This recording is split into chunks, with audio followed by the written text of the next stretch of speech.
He never saw the notes, never read a sheet of music, never once glimpsed the faces that wept when he played. And yet, every king who heard him swore they could feel every note, as if it had been written on their hearts. This is the story of the blind boy who played for kings and then disappeared forever. He was born in a village that doesn't appear on most maps. Dust roads, flickering lanterns, and the constant hum of war in the distance. Blind from birth. To the world, he was just another mouth to feed. To his mother, he was the only soul that made her believe in miracles. They said he stared into nothing, but he always seemed to be listening deeper than any child should. One day, behind the old chapel, he found it. A piano.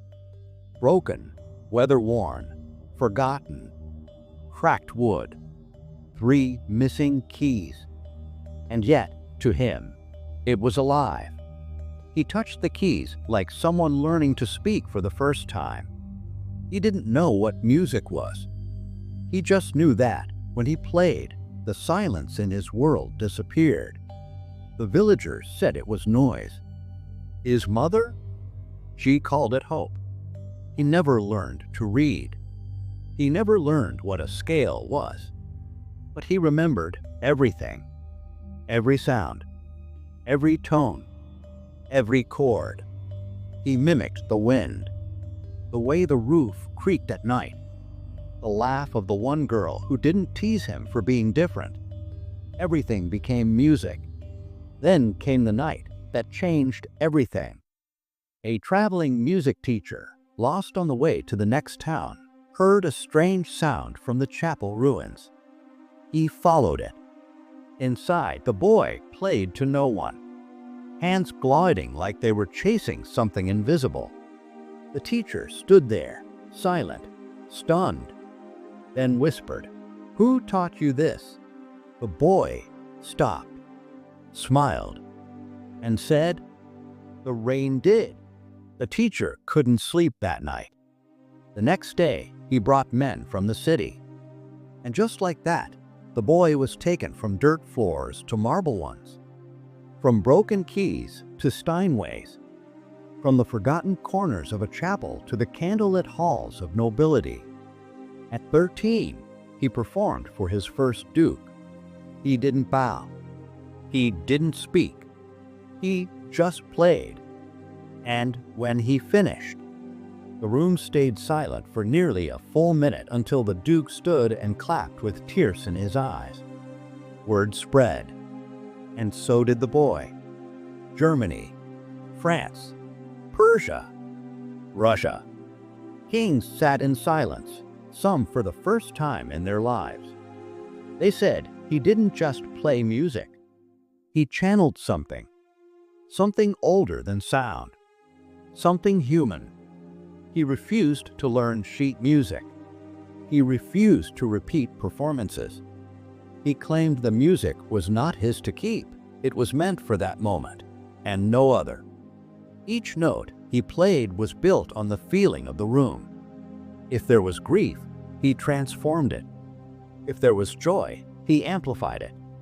One queen, after hearing him play, stayed in her seat long after everyone had gone. She said, "For a moment, I wasn't a queen. I was just human again." He once told a child backstage, "I see more with my ears than most men do with their eyes." He could hear a heartbeat from across the room, and he could match it perfectly with a melody. Despite his fame, he never let his name be printed. He refused interviews. He wouldn't be photographed. He didn't sign autographs. He didn't even speak at events. He would arrive. He would play. He would leave. Some said he was a ghost in a child's body. Others said he feared that attention would blind his ears. No one really knew. He never asked for money. He only ever asked for silence and a piano. Years passed. One night, he performed in a grand cathedral for a room full of leaders, generals, princes. He played a single piece.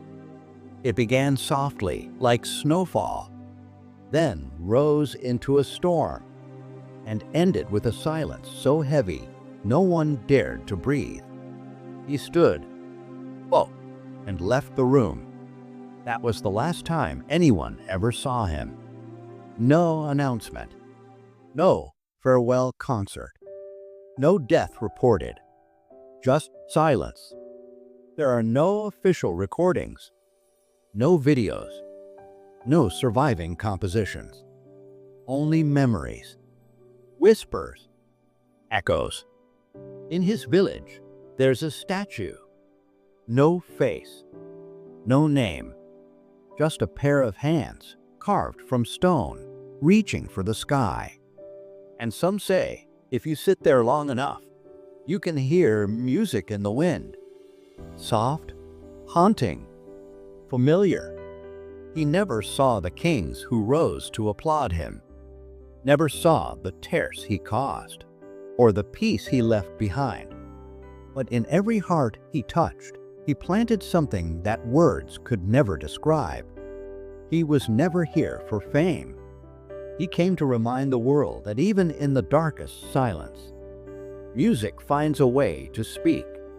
Title appears, The Blind Pianist Who Played for Kings. Subtitle, A Legend Without a Face, a Voice Without Words.